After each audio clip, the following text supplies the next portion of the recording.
On a soft autumn evening, in a town so calm that even the clock seemed to tick a little slower, there lived a man named Oliver Reed. Oliver was not a dangerous man, nor particularly brave, nor especially clever in the dramatic sense.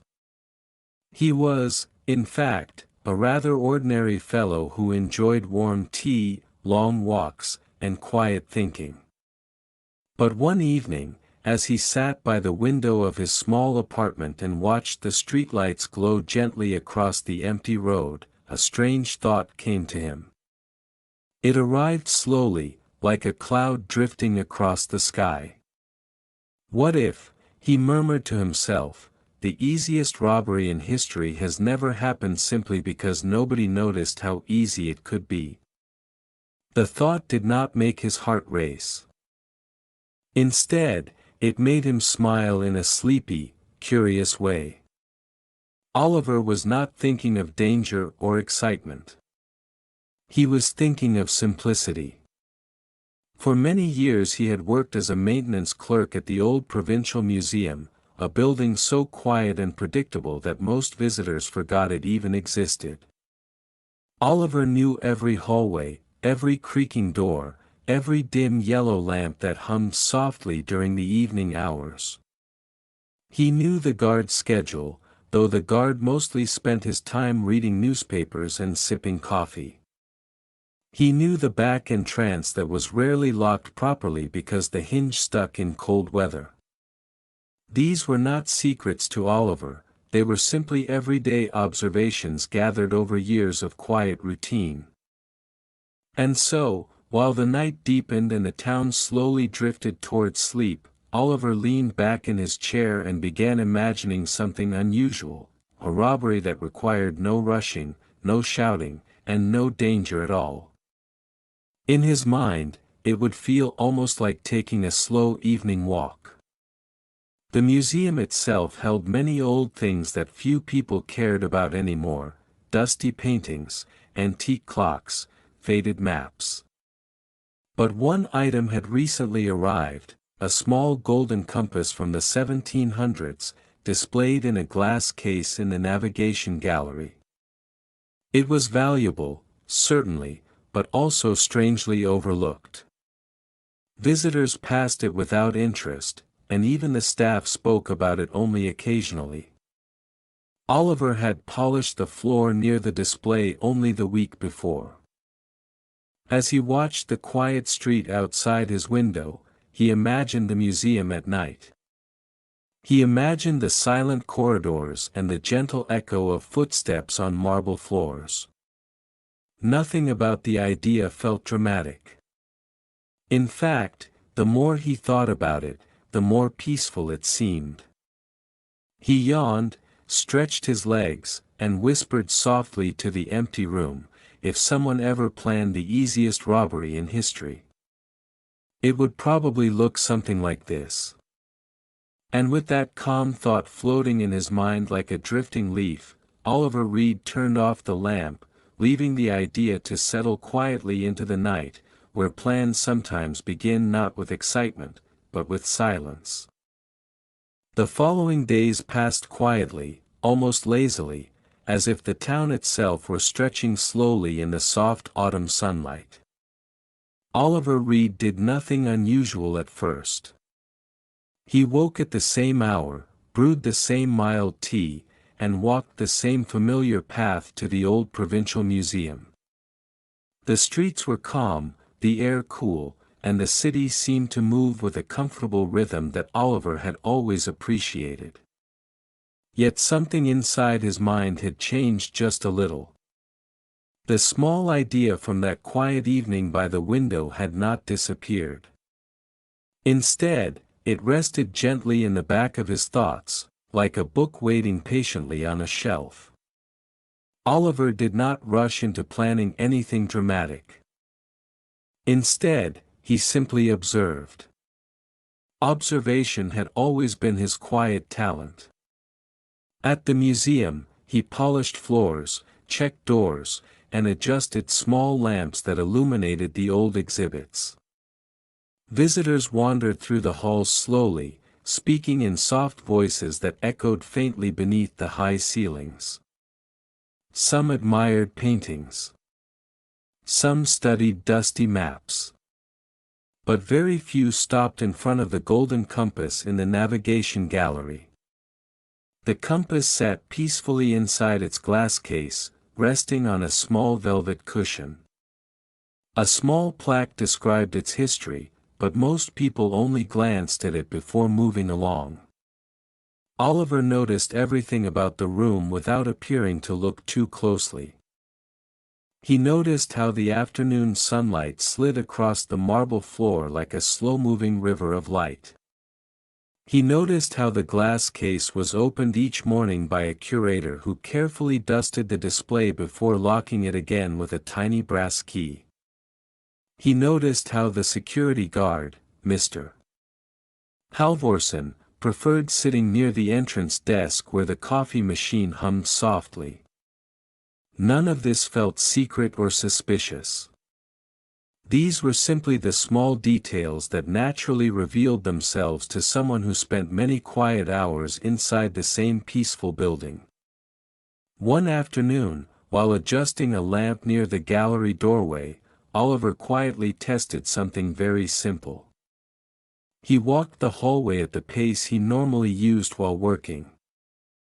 Then he walked it a little slower. Then slower still. The corridor remained silent either way. His footsteps echoed gently and then faded. Nobody paid attention. The museum was a place designed for calm movement. Nothing about it encouraged urgency. Oliver found this very comforting. Later that evening, as he prepared to leave, he paused for a moment in the navigation gallery. The lights were dimming as closing time approached, and the museum had grown nearly empty. The golden compass rested quietly in its case, reflecting the soft glow of the ceiling lamp. Oliver looked at it for only a moment, the same way any employee might glance at an exhibit while passing by. Then he continued walking toward the exit with his usual relaxed pace. Outside, the sky was beginning to turn deep blue, and the town lights flickered on one by one. As Oliver walked home, he felt no excitement, no nervousness. Only a gentle curiosity continued to float through his thoughts. The idea of the easiest robbery in history was not growing into a wild plan. Instead, it was slowly becoming something much simpler. Something calm. Something quiet. Something that might one day happen almost without anyone noticing at all. And that, Oliver thought as he turned the corner toward his apartment, was precisely what made the idea so interesting. In the evenings, the old provincial museum changed its personality in a very gentle way. During the day it was a place of soft footsteps, quiet conversations, and the slow wandering of visitors who moved from room to room with mild curiosity. But as closing time approached, the building seemed to settle into a deeper calm, like a large old house preparing for sleep. The tall windows reflected the fading sky, and the warm lights in the hallways glowed softly against the polished marble floors. Oliver Reed had always liked this moment of the day. It was peaceful, predictable, and full of small routines that never seemed to change. At precisely 6 o'clock, a quiet bell rang through the corridors, letting the remaining visitors know that the museum would soon close.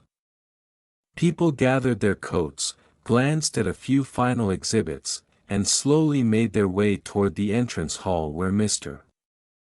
Halvorsen, the security guard, sat comfortably behind the desk with a newspaper and a cup of coffee that always seemed pleasantly warm. Oliver moved through the galleries with calm efficiency, checking lights and ensuring that the display cases were properly closed. Nothing about his work was rushed. The museum encouraged slow movement, and Oliver had learned long ago that calmness made every task easier. On one particular evening, the sky outside turned a soft shade of violet as the last visitor stepped out into the quiet street. The heavy entrance doors closed with a deep, gentle sound that echoed briefly through the building before fading away. Inside, the museum felt almost dreamlike. The halls were wide and silent, the lights slightly dimmer than during the day, and every object seemed to rest peacefully in its place. Oliver walked toward the navigation gallery with his usual steady pace. The golden compass sat inside its glass case exactly as it always did, resting on the small velvet cushion beneath the warm overhead light. The tiny brass lock on the case caught a faint reflection from the lamp above. Oliver had seen that small lock many times before. It was neat and polished, but not particularly complicated. The curator opened it every morning with a key no larger than a paperclip. Oliver paused nearby while adjusting the nearby floor lamp, just as he had done many times before. From where he stood, he could see the entire room. The hallway entrance remained quiet. No footsteps echoed. No voices drifted through the corridor. The building was settling into its nighttime stillness. Mr.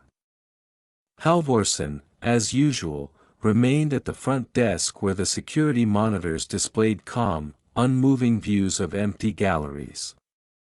Oliver finished adjusting the lamp and stood for a moment, listening to the silence of the museum. It was the kind of silence that felt comfortable rather than empty, like the quiet inside a library late at night. The compass reflected a small golden glimmer under the light, and Oliver found himself smiling faintly. Not because he was excited, and certainly not because he felt nervous. Instead, he smiled because the idea in his mind continued to feel simpler and simpler. There were no dramatic steps. No complicated tricks. Only quiet timing, gentle movement, and the natural rhythm of a building that slowly drifted into sleep every evening. Oliver turned away from the display and continued his routine inspection of the nearby rooms. His footsteps echoed softly and then disappeared. Somewhere in the distance, the coffee machine near the entrance gave a small humming sound as it finished warming another cup for Mr. Halvorsen.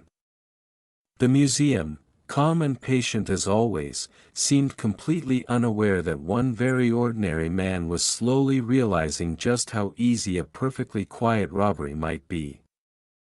Over the next several days, Oliver Reed continued living exactly as he always had. His mornings began with the quiet whistle of the kettle and a warm cup of tea by the window while the town slowly woke beneath a pale morning sky. Nothing in his routine appeared different to anyone who might have known him. He walked to work at the same gentle pace, greeted the museum staff with the same polite nod, and spent his hours polishing floors, adjusting lamps, and checking doors that had been opened and closed for decades. Yet in Oliver's mind, a calm sort of curiosity was growing. He had begun to notice the smallest details of the museum with even greater care than before. Not because he felt rushed or nervous, but because quiet attention had always been something he enjoyed. The old provincial museum was a building full of little habits. Every person inside it moved through the day in nearly the same way each time. The curator, Ms. Dalrymple, arrived each morning carrying a leather folder and a thermos of herbal tea. She visited the exhibits in a careful order, dusting glass cases and checking labels with thoughtful precision. When she reached the navigation gallery, she unlocked the small brass case holding the golden compass, wiped the glass gently, and then locked it again with the same small key she kept on a thin silver chain. Oliver had seen this process so many times that he could almost imagine it happening with his eyes closed. Mr. Halvorsen, the security guard, had habits of his own. He preferred the entrance desk where the lights were warm and the chair was comfortably worn from years of quiet duty. From there he could see the main doors and the security monitors at the same time. But the monitors rarely demanded his full attention. Most of the museum cameras showed empty rooms where nothing moved except shadows drifting slowly across the floor as daylight changed. Oliver also noticed something that had never seemed important before: the museum doors between galleries were often left open during the evening cleaning hours. This allowed the cleaning cart to pass easily from room to room. The doors made soft clicking sounds when they swung slowly back toward their frames. But they rarely closed completely. It was a small detail. The sort of thing nobody worried about in such a peaceful place. One afternoon, while quietly buffing the marble floor near the navigation gallery, Oliver took a moment to rest his hands on the handle of the cleaning machine. The gentle humming of the motor filled the hallway like distant wind. In front of him, the golden compass sat exactly where it always did, calm and silent beneath the light. Visitors drifted past without much interest. A couple paused to read the plaque, then continued walking toward the staircase. Oliver's gaze moved briefly toward the display case. The glass reflected the gallery lights, and the brass lock looked almost decorative rather than protective. For a moment he imagined something very simple. Not a daring theft, not a dramatic escape. Just a quiet evening, a familiar hallway, and a small action performed with the same calmness he used when adjusting a lamp or closing a window. The thought did not make his pulse quicken. Instead, it felt strangely peaceful. As if the entire idea belonged naturally inside the slow rhythm of the museum. When the workday ended and Oliver stepped outside into the cool evening air, the sky above the town was clear and filled with soft, distant stars. He walked home along the same quiet streets, his footsteps steady and unhurried. The idea of the easiest robbery in history was no longer just a passing thought. It had become something more like a gentle puzzle, slowly revealing its shape piece by piece. And Oliver Reed, patient as ever, was discovering that sometimes the most remarkable plans are built not from bold actions, but from the smallest details that most people never notice at all. One evening near the end of the week, the museum felt even quieter than usual. A soft rain had fallen over the town during the afternoon, leaving the streets shining gently beneath the streetlights. Because of the weather, only a few visitors had wandered through the museum halls that day. Their footsteps had echoed lightly in the galleries before fading away again, leaving long stretches of peaceful silence behind them. Oliver Reed noticed this calm atmosphere as soon as he arrived for work that morning, and it stayed with him throughout the day like a slow, steady breath. By the time evening approached, the building seemed almost ready for sleep. The closing bell rang softly at 6 o'clock. And the last visitors moved toward the entrance with quiet voices and damp umbrellas. Mr. Halvorsen sat comfortably at the desk near the doors, sipping coffee and watching the monitors with the relaxed patience of someone who expected nothing unusual to happen. Oliver moved through the corridors performing his usual routine checks.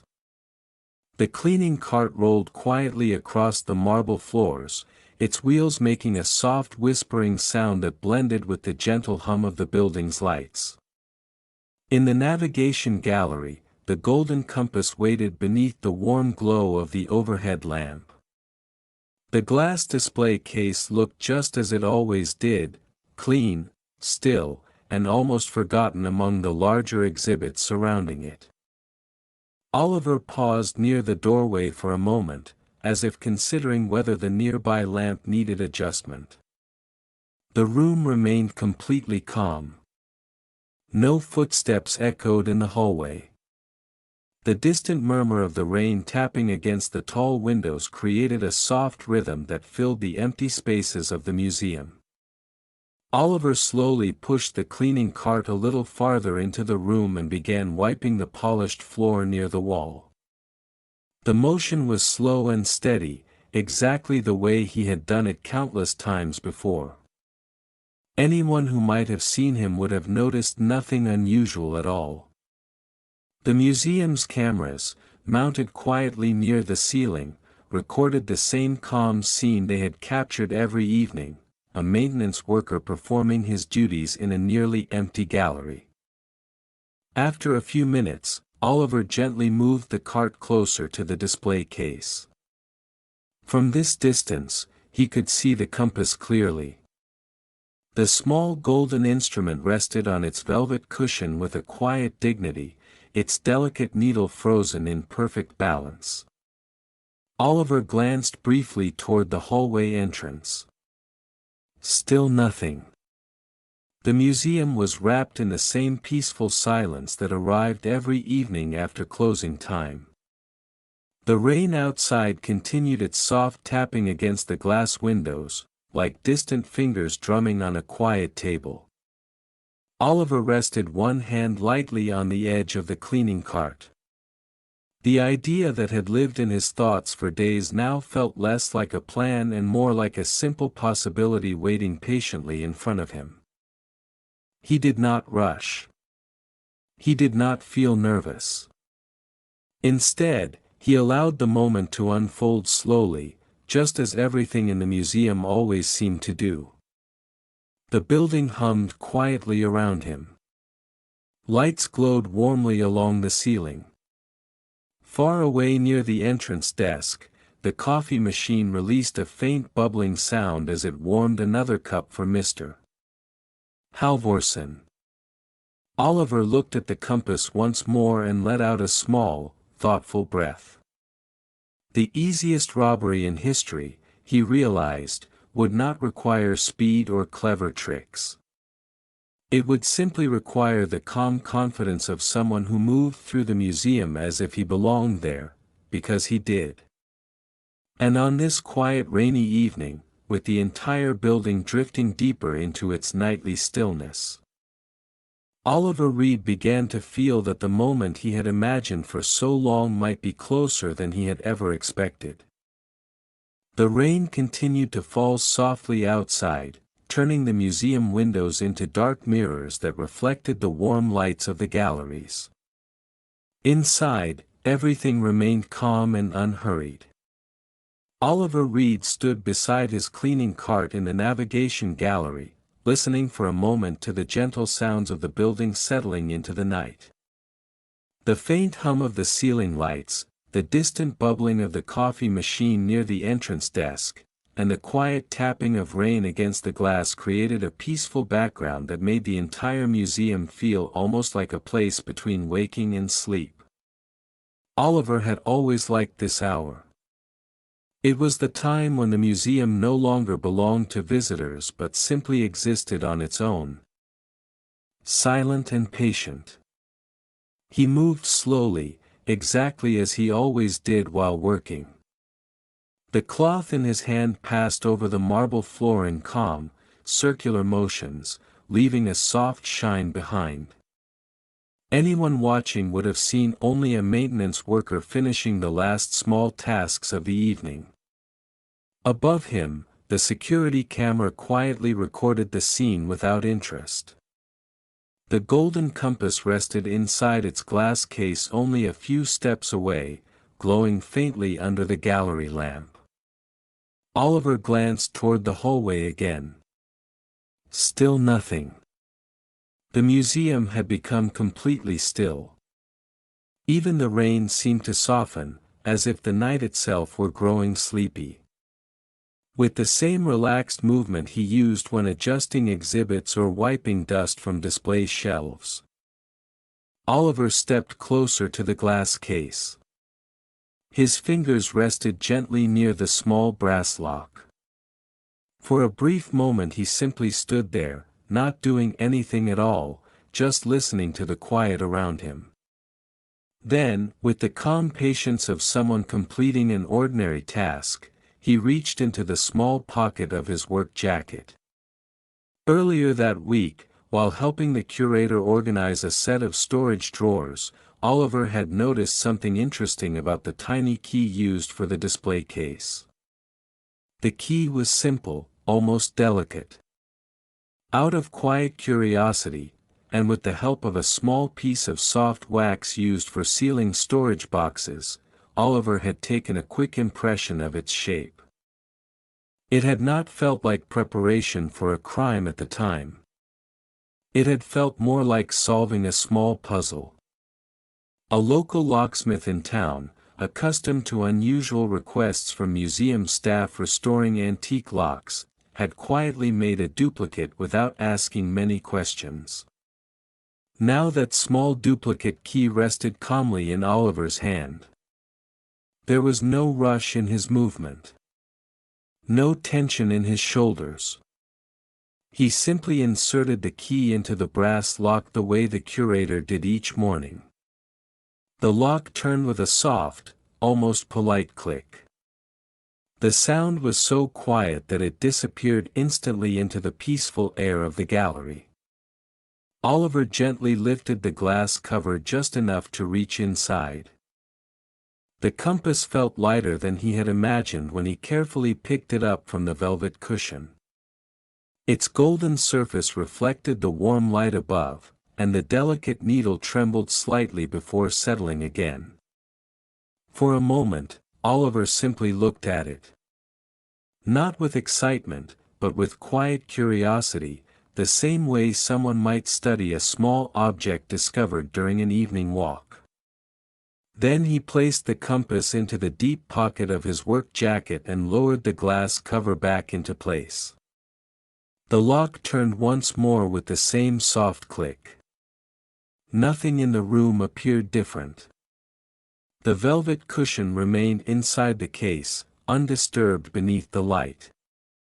Oliver returned to his cleaning cart and resumed wiping the floor exactly where he had been working before. The cloth moved slowly across the marble, leaving behind the same gentle shine. If anyone had walked through the gallery at that moment, they would have seen a peaceful scene, a maintenance worker finishing his nightly routine in a quiet museum while rain whispered softly outside. And that was precisely what made Oliver Reed's plan feel so unusual.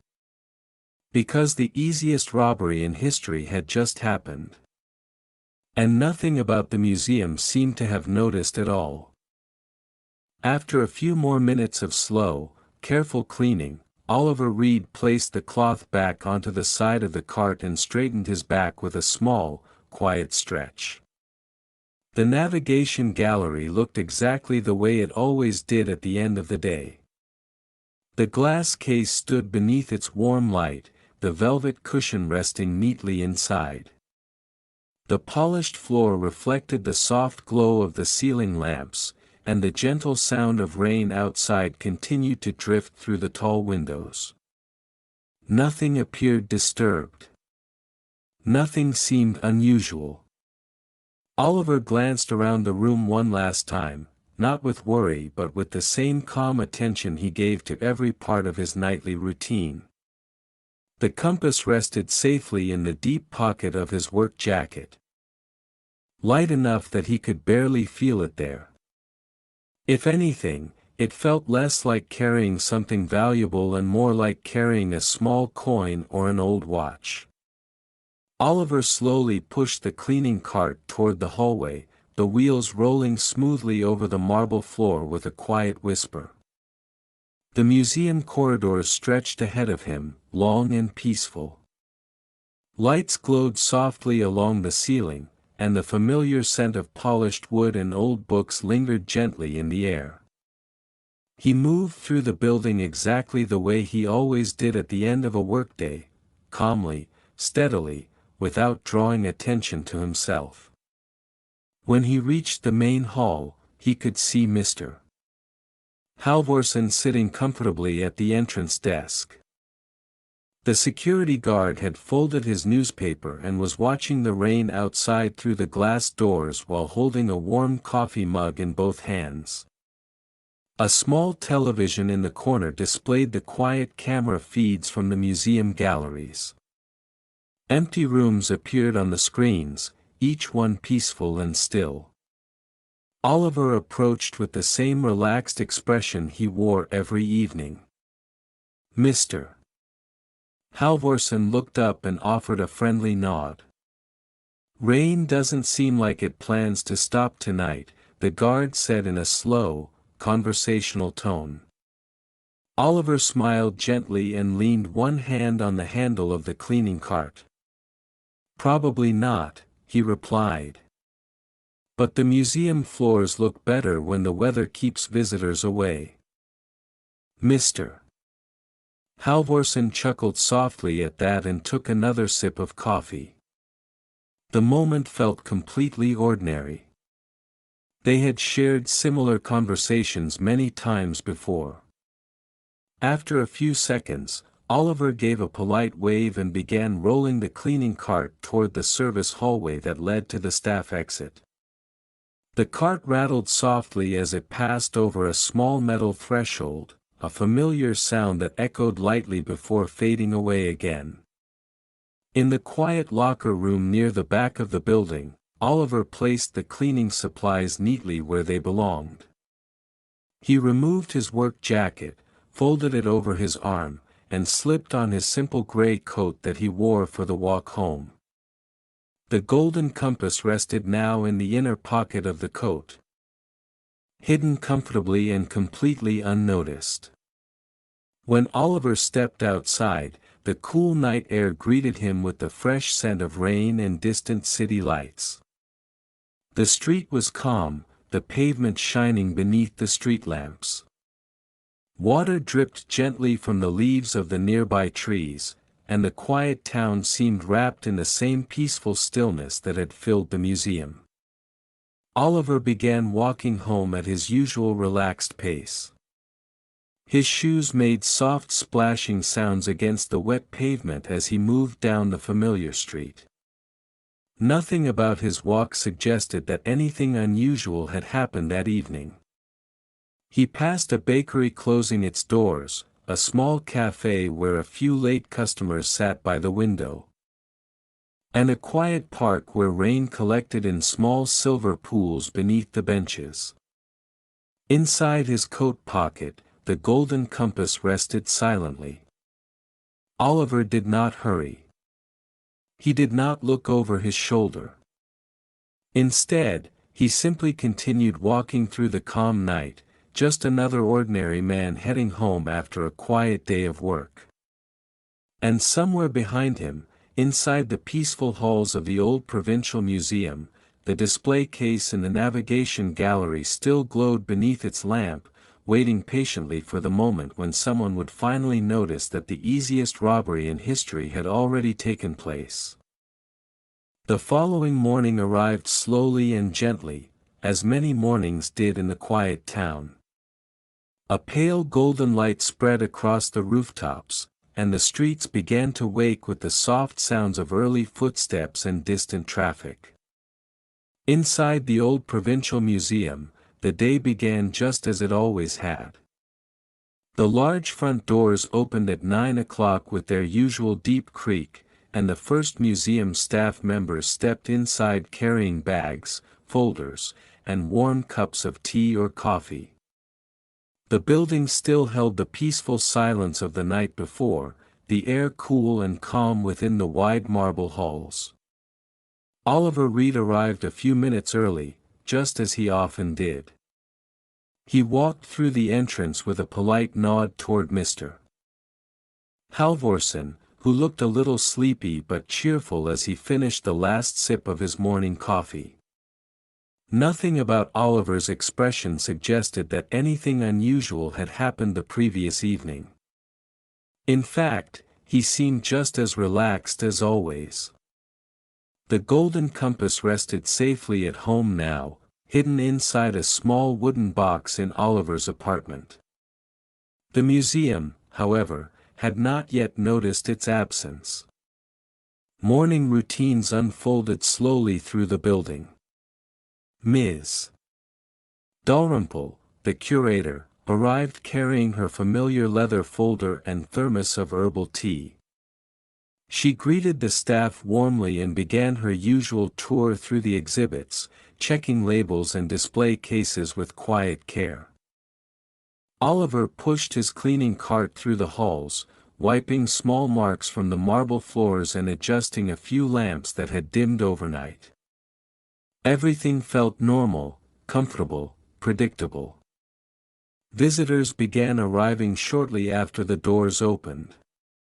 A group of students wandered into the first gallery, their teacher speaking softly about historical maps and early navigation tools.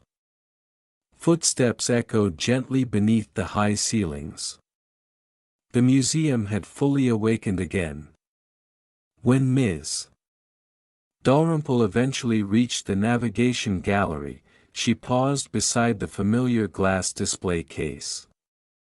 As always, she unlocked the small brass lock and lifted the glass cover so she could dust the exhibit before the first large group of visitors arrived. At first, nothing seemed unusual. The velvet cushion rested exactly where it always had. The warm light above the case glowed gently. But then she noticed something that made her pause. The cushion was empty. For several seconds, she simply stared at the small red velvet square, as if expecting the golden compass to suddenly appear again if she looked carefully enough. She blinked once, then leaned slightly closer. The compass was definitely gone. There were no broken pieces of glass. No signs of forced entry. The lock had opened smoothly with her key exactly as it always did. Confusion crossed her face like a small cloud passing across the sun. "That's odd," she murmured quietly to herself. She looked around the room, half expecting to see the compass sitting somewhere nearby, perhaps moved during cleaning or restoration work. But the gallery remained calm and undisturbed. Oliver, meanwhile, was wiping a railing in the hallway just outside the gallery entrance. When Ms.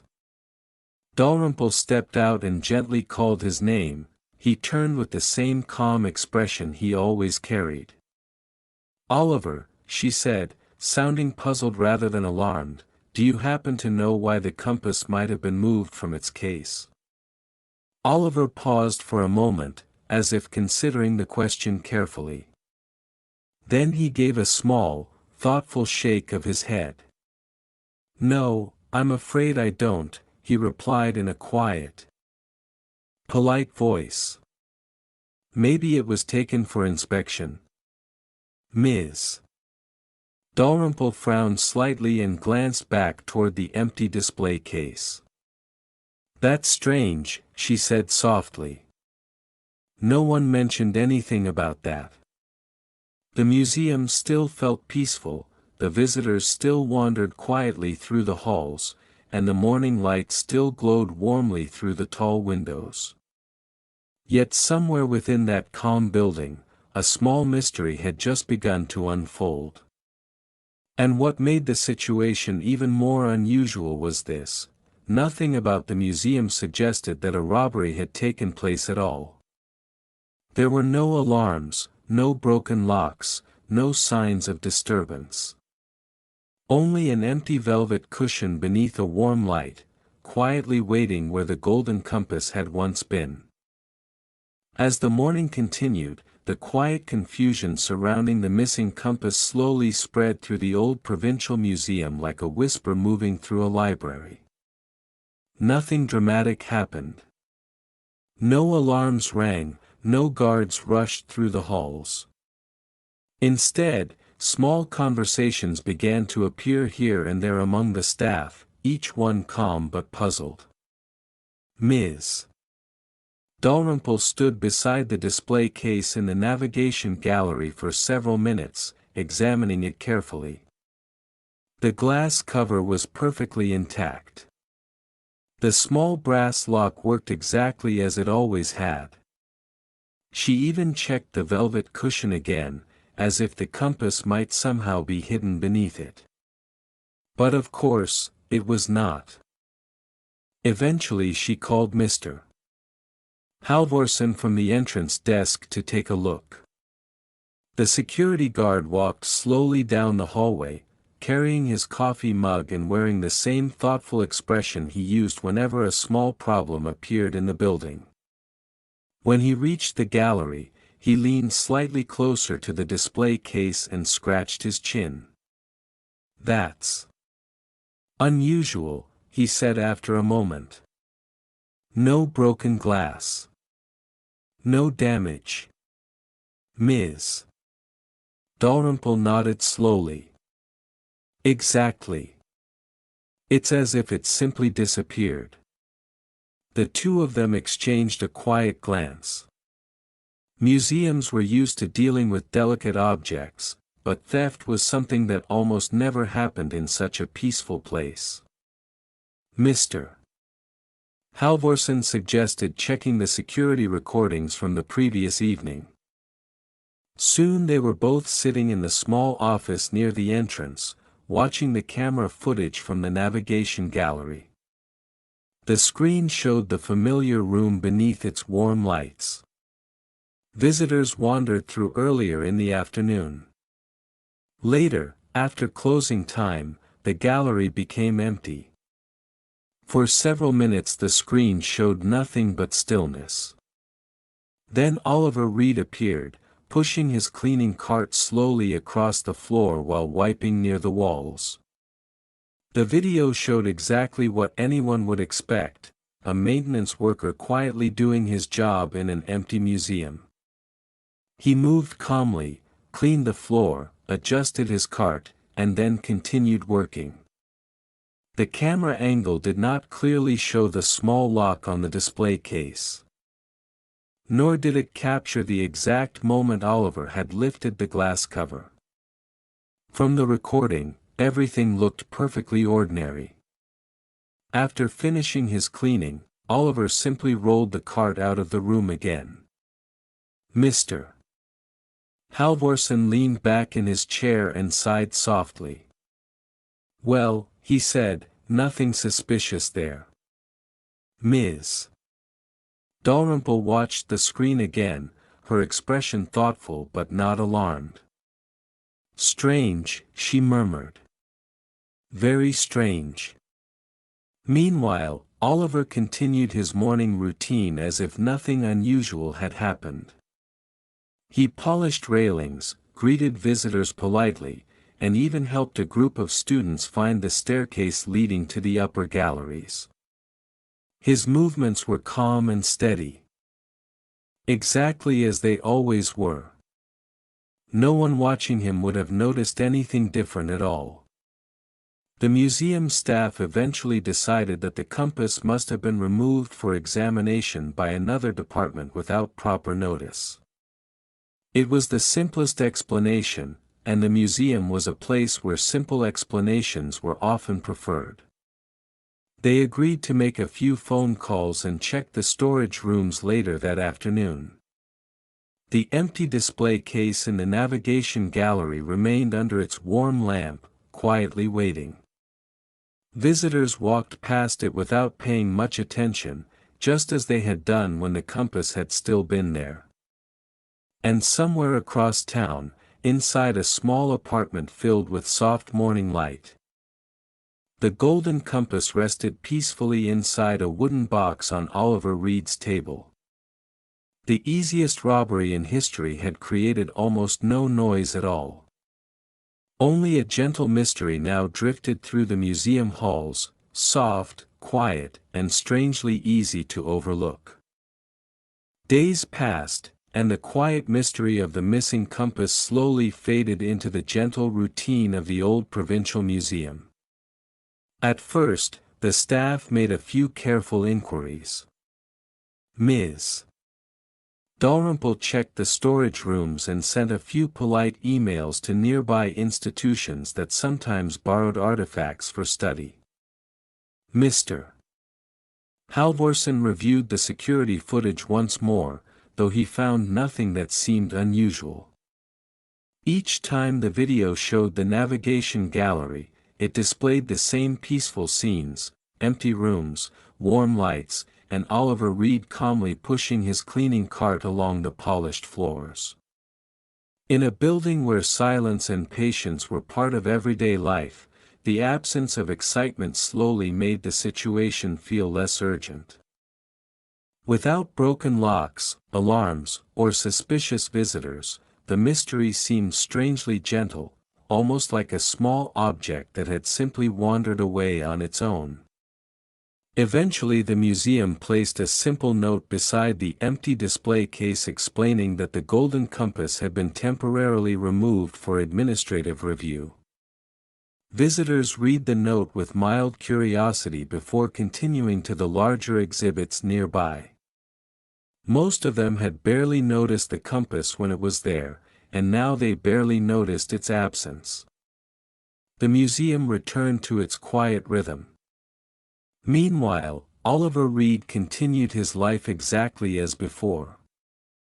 Each morning he walked through the same streets beneath the soft light of the sky.